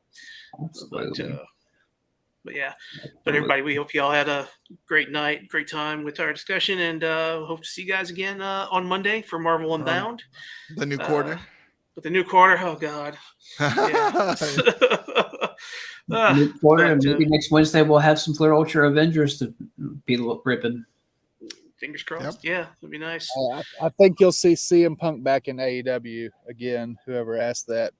Oh, Silent did, yeah. Yeah, Silent. Yes. I have a feeling that they're going to bring him back and bury all that mess that happened with the Elite. Not a fan of CM Punk, but yeah. He's a ratings draw for sure. Oh yeah, I'm soaked for Cody, so we'll see what happens there. Yep. I gotta go. Good night, y'all. All right, guys. Appreciate it. I can keep talking about wrestling, by the way, if you guys. I talk wrestling, man. Yeah. I drank some bourbon and now I'm good. So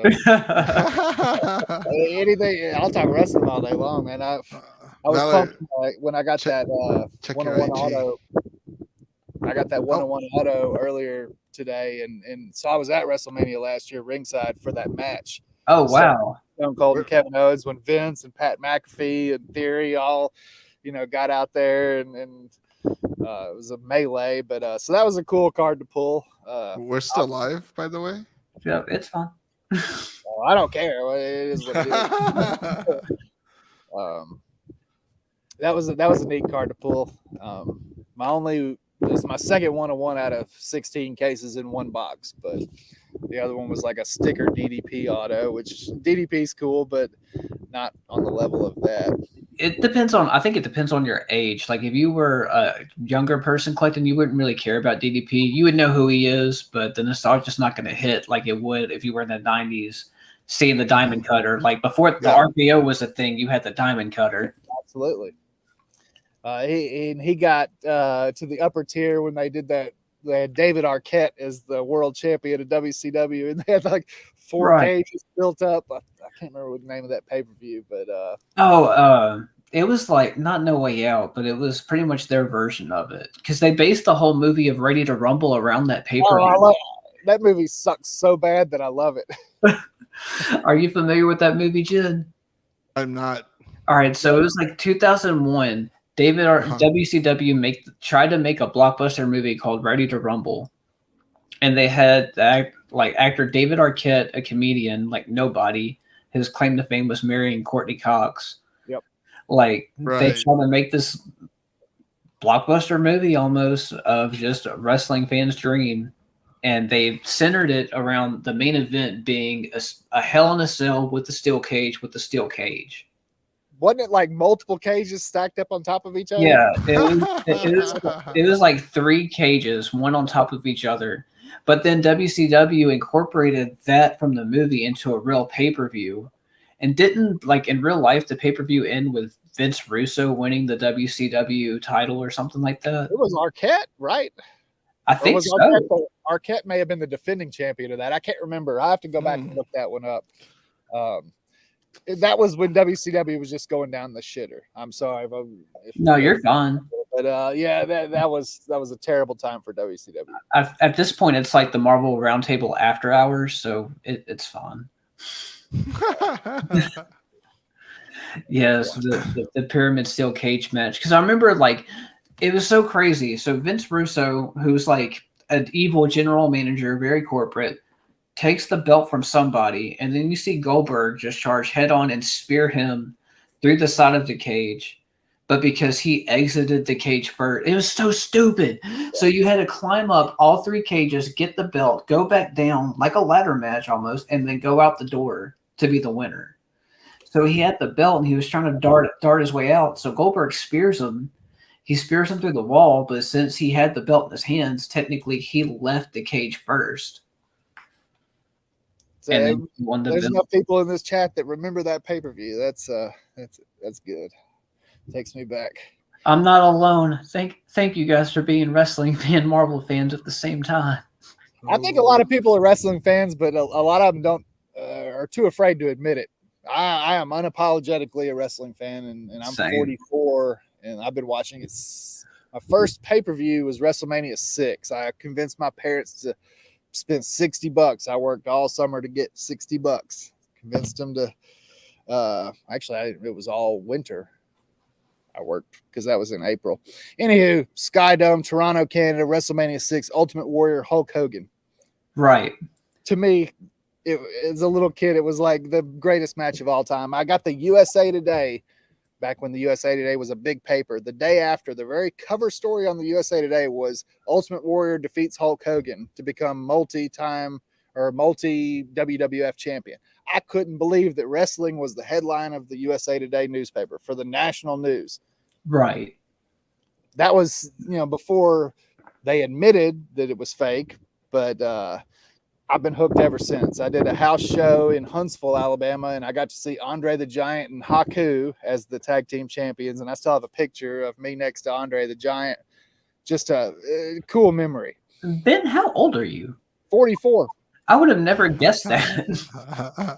Well, I take off my hat, I'm balding a little bit, but I mean, it'd be like that, so it's fun. Yeah. Oh, that's definitely awesome. Like, so can you vividly recall seeing Andre the Giant? Like, absolutely.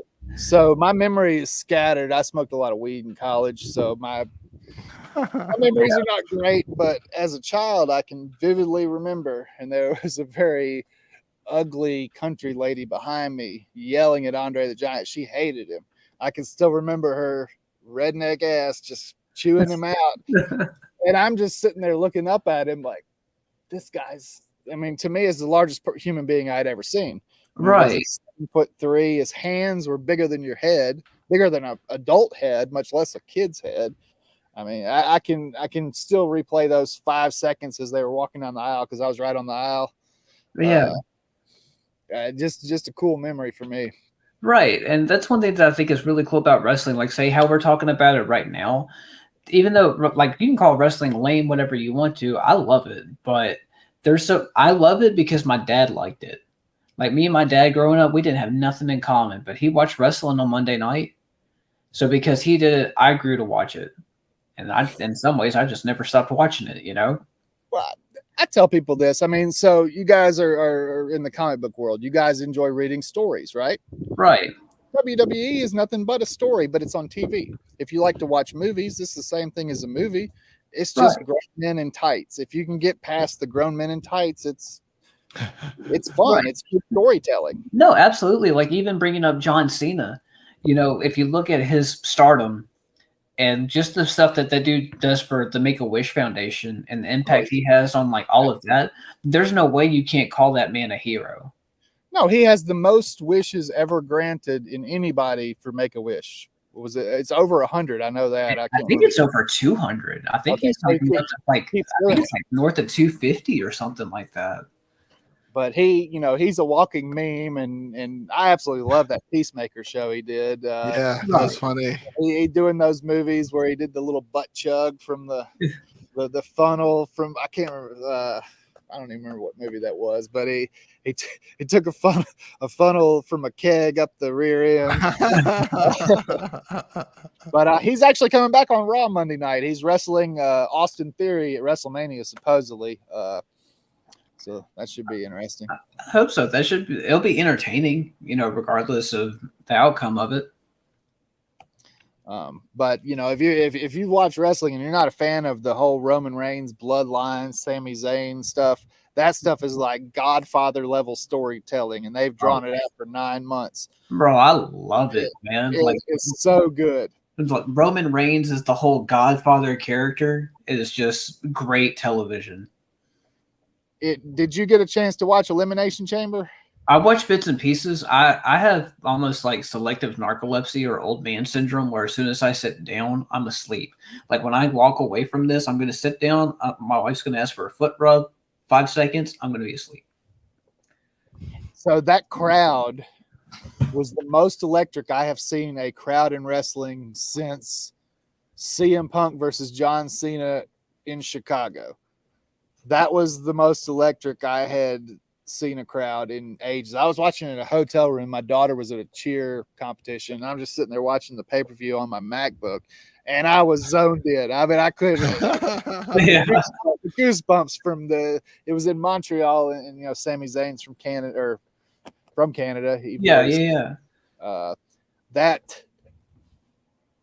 That crowd made that entire pay-per-view. And if you're a fan of wrestling and you have not watched the Elimination Chamber pay-per-view, watch it, because if you can't get goosebumps from that, nothing affects you. Right. Have you kept up with what we're talking about, Jen? Nope. Oh, it's worth a quick little YouTube summary. Just because of all the work into the story, just long term and everything, and the payoffs that they're starting to have from it. It shifted the plan for WrestleMania this year because they had Cody Rhodes won the Royal Rumble. It's already like he's going to be their new face, but because the fans had such a strong connection to Sami Zayn and were backing him so strongly, they had to start shifting things because now he was starting to not overthrow, but he was gaining more popularity and momentum than the Royal Rumble winner. And, typically whoever wins the Rumble, they're streamlined to be the Golden Goose. Correct. And Sami Zayn, honestly, until this point, has done nothing with his career. Like they've given him like the IC title, but he's mainly been a mockery. So now this dude just almost has a whole main event level push out of nowhere. He's the biggest baby face in all of wrestling across all promotions by far. He's got the Daniel Bryan push behind him where every single person in the crowd is rooting for him. You just want to see him succeed after all the crap they put him through. And the bigger layer and the bigger issue is Jey Uso, because Jey Uso was the one that hated him from the very beginning 9 months ago. And they have teased that now for damn near a year. And now he's on the outside looking in. And I think they can draw that out for another year if they want to. It's the best story that wrestling has had in many years, in my opinion. Right. Like if they come back later and make a documentary just summarizing all of this, it's worth it. For sure. And Paul Heyman's so great. Paul Heyman is the greatest manager of all time. Oh, absolutely. I used to say Bobby the Brain Heenan because Bobby was so good, but Paul Heyman is an absolute genius and knows what to say and what buttons to push to turn a crowd one way or the other. He can turn them on a dime if he wants to. And he did that with Cody. Like he went babyface at the beginning of his promo with Cody and then just dropped a hammer on him at the end. He was talking to Cody and he said, the last words your dad said to me was, you were his favorite son. And he let the crowd, go, oh, that's cool. That's nice. Give him a couple cheers. And then he goes, but he said Roman Reigns was a son he never had. He's so damn good. Right. Like, how could you possibly top that? Yeah. I don't know. I don't mean to go off on a wrestling tangent. I know this is a Marvel deal, but yeah. So that's my passion is wrestling. It's cool. You can tell. It's cool. I wear Alabama t-shirts, support DC, and love wrestling, so it's fun. I hate Alabama, but that's okay. So how were the transcendent parties, Ben? Like what's a typical? So the first one, Mick Foley, Sting, Ric Flair. Wow. And Mojo Rawley, who is Dean Matadi, I think is his real name. He's best friends with Rob Gronkowski. Oh, wow. Really? Mojo, yeah, they're best friends. I had no idea. That's wild. Mojo brought Rob into the WWE. That's Y'all remember Rob Gronkowski was the 24/7 champion. He's actually got an action figure with the belt too. And he's got cards. He's got cards in 2020 Finest WWE. Anywho, so that was the first one, and Sting didn't say a whole lot. Mick Foley said a little bit, and then Ric Flair goes, "This isn't a party yet." He goes, "We got to tell some stories." So Ric Flair, let's see, can I say a couple bad words? Yeah. Okay, so Ric Flair goes, "I'm gonna tell you a story about Vince McMahon, and I'm gonna try to remember this word for word, but I might be a little bit off." Ric Flair talks about it was Big Show too. He talks about Big Show taking a dump in Vince McMahon's bathroom. Vince McMahon came out a couple hours later and was like, "Who took a shit in my bathroom? Who the hell was that?" It was like this giant-sized turd. Of course, Big Show is a giant, so it makes sense. Big Show was supposed to have a program with Kane at that time for the WWF title. Vince got so pissed at Big Show when he found out that he shit in his toilet and didn't flush that he scrapped the whole program and took Big Show off TV for 2 months. Oh, wow. And as a personal rib, Vince then took a crap in Big Show's hotel room in his bed. Vince did that and left a note for Big Show saying, "Don't ever shit in my toilet again." That's wow. So that was Transcendent Party 1. Transcendent Party 2. God, who was that? That was Rhea Ripley, Nikki Cross, Jeff Hardy, and Drew McIntyre. It was okay. That was during COVID, so you couldn't get too close to them. Yeah. Right. They let you come up near the stage where they were. The last one now was they really dropped the ball on this. This was their finale. They were going out with a bang. They didn't go out with shit. They gave us Dewdrop, Apollo Crews. I got the picture in my head. I took my kids to this one, and they were over the moon because it was all wrestlers. But yeah. I'm trying to remember who all was there. Matt Riddle, and Matt Riddle did a lot with my daughter, so she was like obsessed after that, and she had to collect a bunch of Matt Riddle cards. Who was Dana Brooke and Tamina? Okay, we got like the bottom 4 run of the bottom of the WWE roster, and then Matt Riddle. Oh wow! But Matt Riddle did make a huge impression on my daughter, and then we were at a house show in my city 3 weeks later, and I got him some front row tickets for my kids. And Matt Riddle came out, and he recognized my daughter. Oh wow! My daughter had a little signed Transcendent card from him, and she put it out. He goes, "I remember you from WrestleMania." Yeah, it's pretty cool. Oh, that's awesome. But so Austin Theory actually like came through and started taunting my son because my son was in all Cena gear, head to toe. And Austin Theory was at that time the United States champion, and you can pull it up on YouTube because Cena ended up posting it, and it got like 4 million views. But he held up the United States title in front of my son, and he goes, "This makes me better than John Cena." And we're like, "Oh damn, he's calling out John Cena." they Jamie Noble, who's a backstage producer with WWE, asked if he could take the video off my phone, and I was like, "Yeah, sure, whatever." I didn't care. I didn't know what they were going to do with it, but Austin Theory posted it, and then John Cena replied the next day on Twitter, and all of a sudden it's like on TikTok, YouTube, everywhere. And it's pretty cool because a year later we're going to get that match. Oh wow! So we talk about influencing cards, but you're over here influencing company storylines. Yeah. Well, I told my 9-year-old son, I was like, dude, we thought it would happen at SummerSlam, so I took him to SummerSlam in Nashville, which was really cool, by the way. But I'm not going to LA for WrestleMania. Like I've spent so much money on wrestling cards and going to pay-per-views because it doesn't get cheap at all. Between tickets, hotel, food, airline, everything.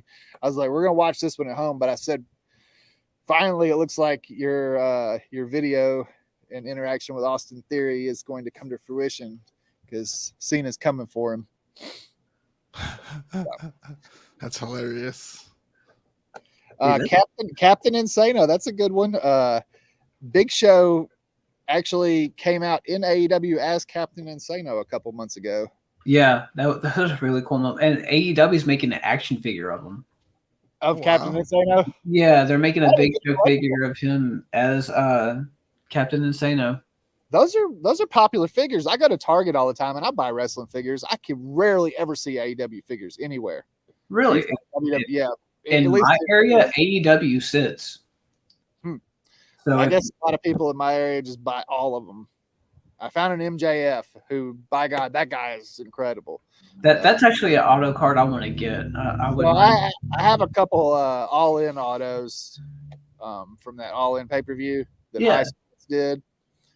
If you want to buy an Upper Deck one, they're $500 plus pretty much. But that all-in set from that one pay-per-view that basically started AEW, you can get those for $150 or so. Oh, word! I'll look into that. Make a note. Also sent you a nice picture or in IG for you to look at, for you to purchase, actually, Daniel. For me to purchase? Oh, yeah. Boy. Yeah. You'll love it. $1,800. He sent me a link to a 2001 Fleer WWF Stone Cold Steve Austin signature moves auto PSA 6, PSA 9 auto of Austin 316. That was mine, the 6'9".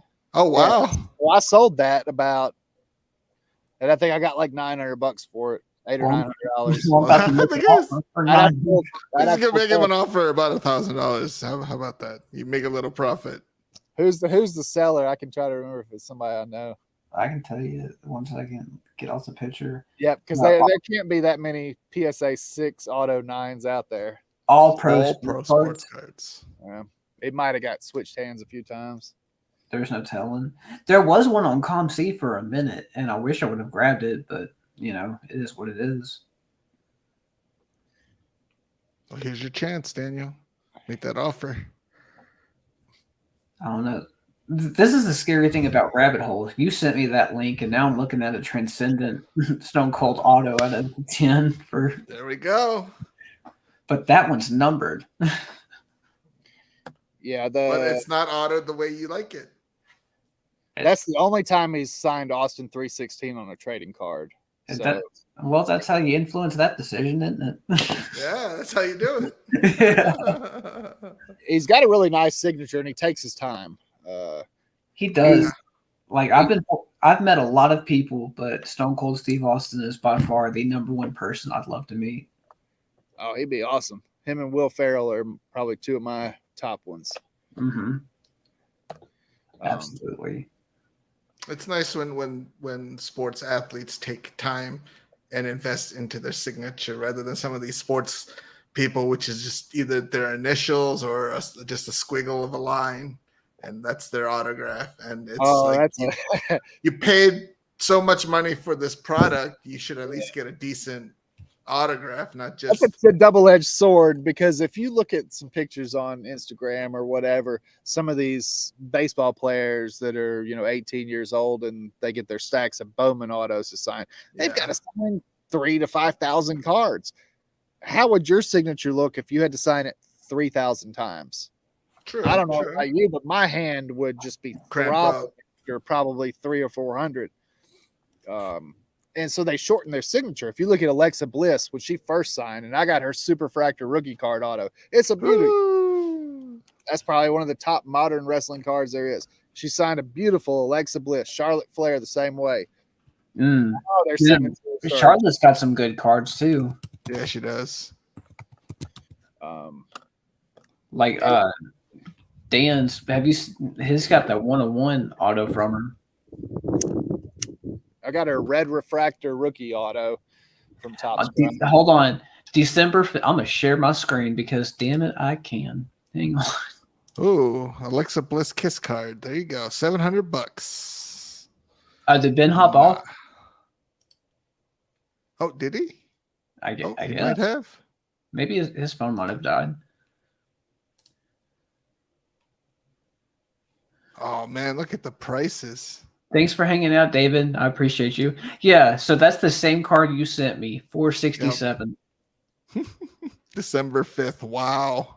What a price hike. Jesus. What? Look at that. Just a few weeks ago. Oh, my gosh.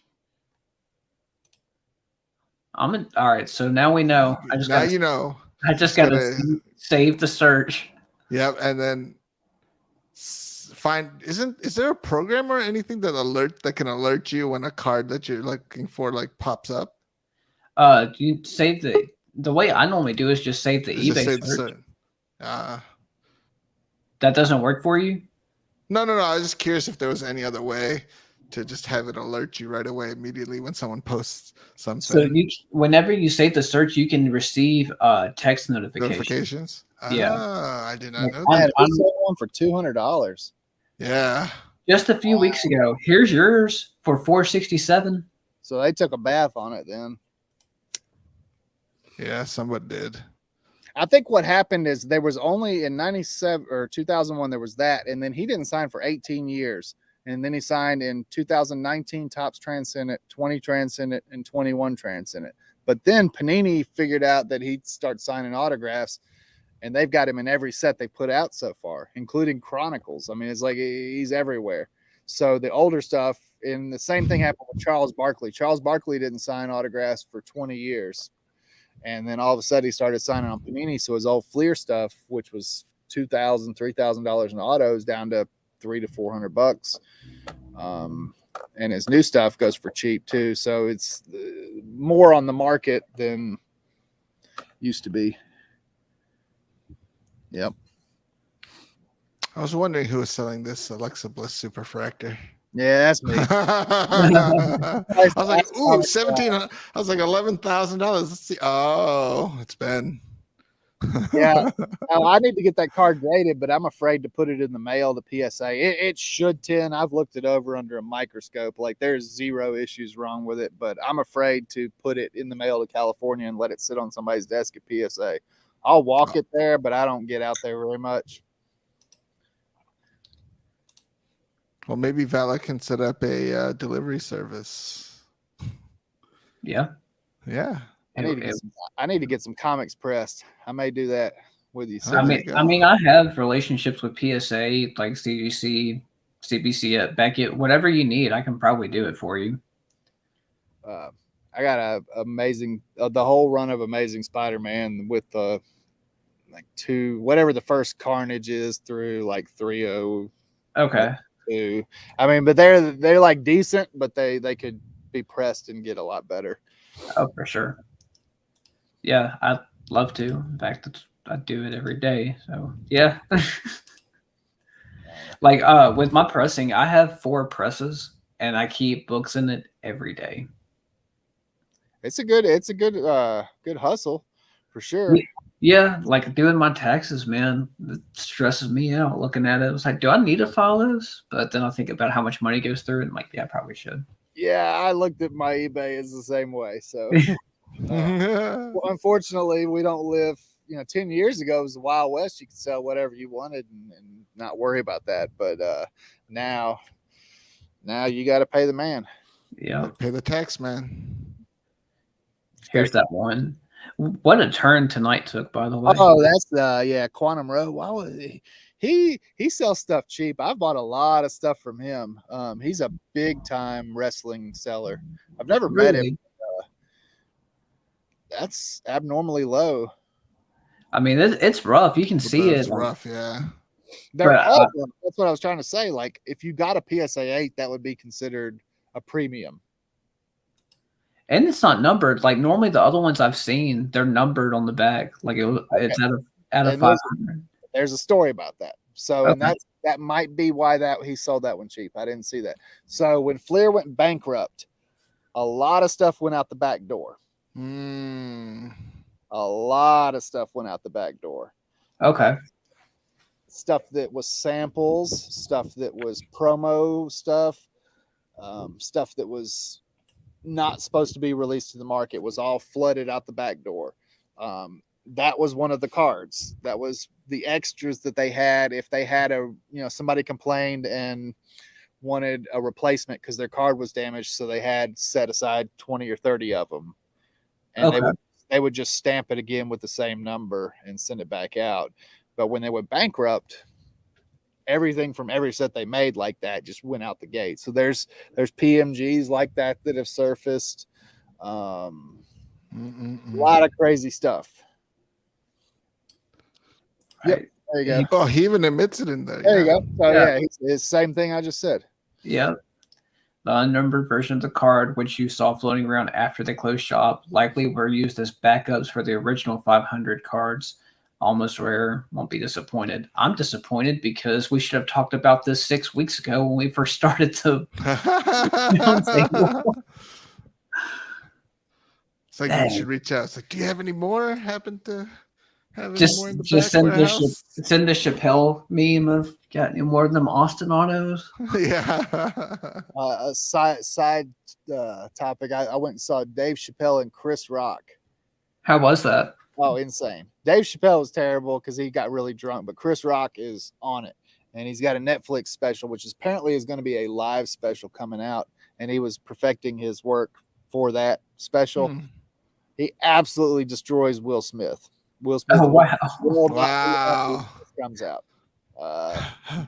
He uses the term selective outrage. He goes on a tangent about every celebrity and big guy that's basically called Will Smith a bitch. And he said, the minute my tiny 5'1" scrawny self says something about you, you come up on stage and lay me out. He's like, you played Muhammad Ali. And I can't remember his character, but he goes, I played so-and-so in Pootie Tang. He goes, you had no business picking on me. He goes, your problem's with your wife, not me. That's hilarious. It definitely was a cool show, though. I, as a fan of Chappelle's show, and Chris Rock in college and high school, I had to go see that. You never know when somebody like that's going to team up and have a show ever again. Right. For the older generation, that would have been like Eddie Murphy and Richard Pryor doing a show together. Like that would have been unheard of. Yeah, Chappelle did a lot of touring in the past few years with Joe Rogan. I did not know that. Yeah, like it wasn't maybe last year or year before, it was Dave Chappelle and Joe Rogan in New Orleans.